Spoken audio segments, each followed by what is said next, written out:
Well, I hate to be the bearer of bad news, but millions and millions of Americans can't even afford the basics, the necessities, the everyday items that are needed for them to live. That means things like rent, things like food, utilities, medication.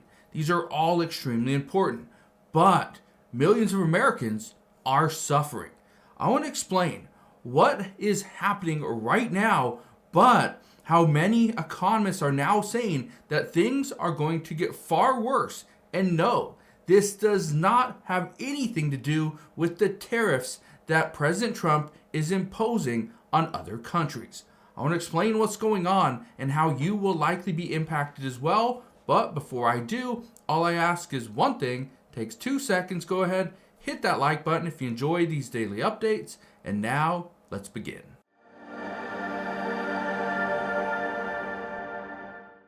So it's crazy to think about, but many Americans, and you may be one of them, are rationing on things that they need.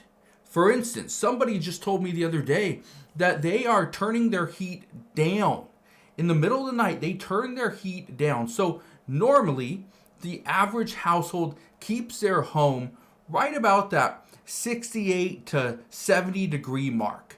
That, according to many reports, is normal.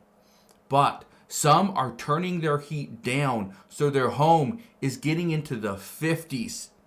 One person told me just the other day that they keep their house at 55 degrees at night because there's no reason for them to stay warm because they're under blankets. Other people have told me they ration medicine. One person wrote to me a while back saying that the spouse and herself, they go between one person takes their medicine 1 month, then the next month they don't take it. But on the months that the husband takes his medicine, the wife doesn't take hers because they're trying to ration. They can't afford both. Again, it's scary, but look what is happening now. This report says over 9 million student loan borrowers are past due after their bills restarted. What you need to understand about this is this was a COVID era policy. This policy allowed students that had student loan debt. You didn't have to make a payment until, I believe, September 30th of 2024. And if you didn't make a payment, because really it started September 30th, 2023, but there was a whole year, they called this their on-ramp, where students would be allowed to not make a payment, but it wouldn't be reported to the credit agencies. Well, this is where things are getting worse.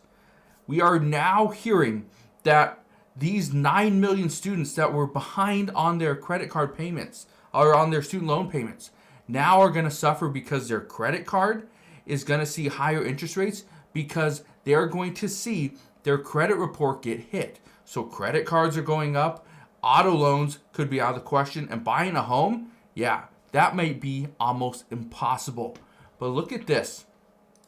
I want to read a little bit of this to you.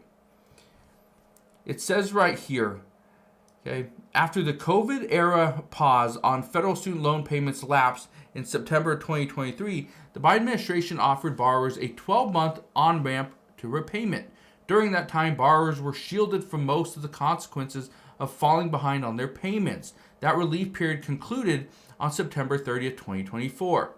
It says by the end of the off-ramp period, the New York Fed estimated that the volume of past due federal student loans hit 15.6%. Past due, 15.6%, with more than $250 billion in delinquent debt. But here's the big one. What is the warning from the Federal Reserve? It says a new student loan delinquency can cause a borrower's credit score to drop more than 150 points, according to the Federal Reserve. Guess what? What do you need credit for? What do you need a credit score for? You need it to open up a credit card, right? The higher your credit score, usually the greater chance you get approved for one, but usually the lower your interest rate is going to be. You need to go and buy a car if you're going to get an auto loan. And if you are going to get a loan, well, your credit score is going to reflect what your interest rate is going to be. And if your interest rate is 10, 12, 15%, Well, you may not be able to afford that car. And then on top of that, the biggest purchase almost every single person wants to make is buying a home. Well, if you have bad credit, you have late payments, right? It's going to be impossible to get a good rate on a loan. And it might be very unlikely that you get approved. Just look at this. Keep in mind, they're saying that borrowers, for student loan borrowers, they're going to see an average about 150 point drop. Look at this. It says, what is the average credit score in the U.S.? It says the average U.S. credit score is 717 for the FICO 8 score and 699 for the Vantage score 3.0. Okay, those are the two biggest credit reporting agencies here in the U.S. Anyway, 717 to, let's just say 700 to 717. That's the average. Now, if you take 700 minus 150, well, guess what? That puts you at 550. 550 is going to be tough to get many things. Look at this. This article says the best average credit score needed to buy a home. I want to show you this, okay? Because a lot of people think, oh, credit score doesn't really matter unless I'm going to buy a home. I only need to fix it when I buy the home. No.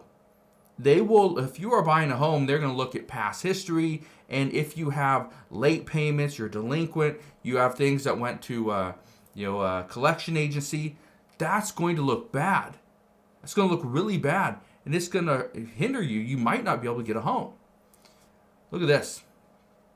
It says right here, the credit score you need will vary depending on the type of loan. A score of 620 is a fair rating, but people applying for a Federal Housing Administration loan may be able to get approved with a credit score of 500, which is considered a low score.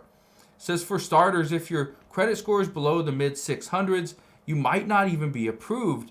And even if you are approved, having a lower score means a higher interest rate, which can really add up over 30 years. Yeah, for many people, they can't afford to buy a home because the interest rate's too high. And now credit is going to get hit. Well, guess what? You may never get a home. But look at this one as well. Because the second largest purchase that many people make is a car. It says the average car loan interest rates by credit score. Well, what are they? Let's go and look at this. Look at this right here. First off, it says, consumer credit reporting company Experian releases average auto loan interest rates in its quarterly automotive finance market report in the fourth quarter of 2024. The overall average auto loan interest rate was 6.35% for new cars and 11.62% for used cars. Okay, that's the overall average. Keep in mind, look at some of these. If you have super prime, again, these are the top of the top. It's 781 to 850. For the average new car, it's 4.77%. For the average used car, it's 7.67%. So again, pretty big jump. But that's not the jump. That's not what I'm really concerned with. It's between super prime and prime. Okay? So you look at these numbers. Super prime, it's 4.77%.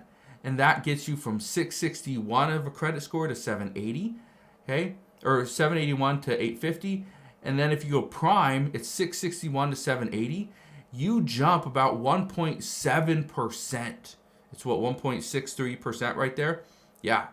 So you are going up. You're paying 1.63% more per year.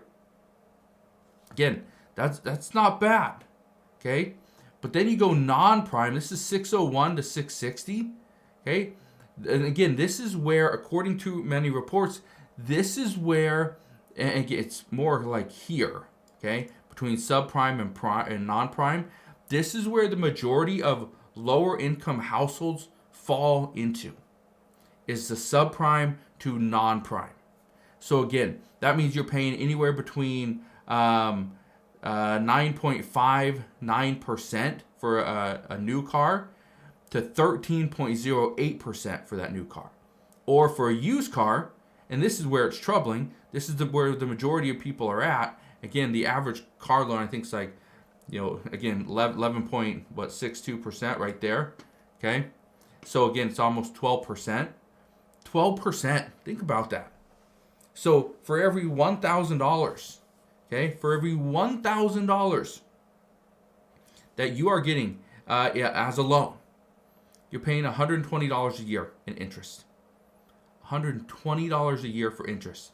The crazy thing is, okay, and I just want to, I'll do the math really quick for you, but the average car, okay, the average car right now is like $40,000 for a new car. For the used car, I think it's like $32,000. So you think about that, okay, $32,000, and then times the 12%, okay. So every year you're paying $3,840 a year in interest as it goes down. Okay, again, it'll slide down. But that's what's crazy, and that's why I want to bring this to your attention, because right now that we are seeing student loan borrowers going to get hit. And the reason why they're going to get hit is because of this. As of September 30th, here's what happened. So after 90 days of non-payment, what happens is then they start reporting. They start reporting and you start seeing the dinks. So that means October, November, December. As of January, that's when all the different agencies were seeing, okay, yep, that person isn't paying. And then you start seeing that now they're delinquent by 1 month, 2 months, 3 months, right? It just keeps going and going and going. So now we're up to 6 months in. Yeah, this is a problem. So we'll see what's going to happen. All I can tell you right now is do what you can. You'll make sure you're making your payments on time. Make sure you make your payments in full if you can. Not just the minimum payment. Do that as the minimum. Okay, the least you can do, pay the minimum. But if you can pay it off in full, do it so you're not paying the interest. So, well, I'll leave you with that, but that's what we know as of today. So again, thank you guys for watching. Consider subscribing, and I'll see you guys on the next one.